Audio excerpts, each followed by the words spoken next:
Geopolitical observers have been talking about the death of the Quad.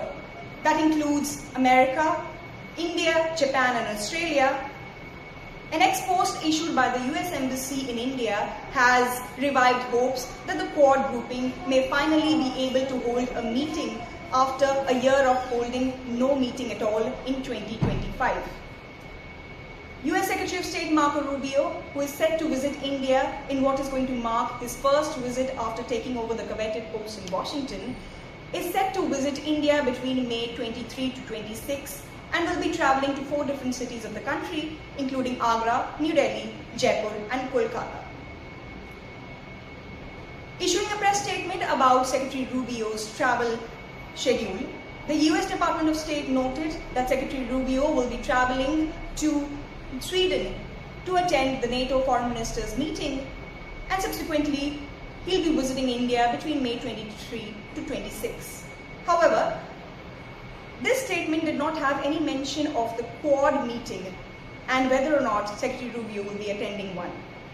This led to speculation in India that it is possible that the Quad meeting might be cancelled altogether. However, the US Embassy in India has so far not said anything about this speculation and in fact stands by an ex-post that it issued on Tuesday, where it clearly mentioned that Secretary Rubio will be participating in the Quad meeting.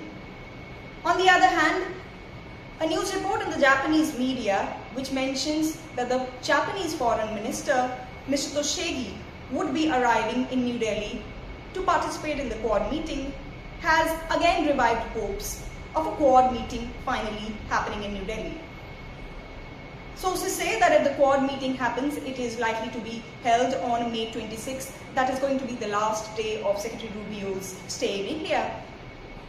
And the grouping's foreign ministers are set to meet on that day and discuss geopolitical turns and significant developments.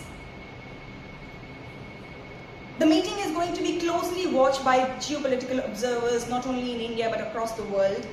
And if a Quad meeting finally happens, it may lead to a revival of the Quad finally. On the other hand, if the meeting doesn't happen, geopolitical observers will continue to sound another death knell to the Quad. We'll keep tracking this significant visit of Secretary Rubio to India. This is Shikha Salaria reporting from New Delhi for India Abroad.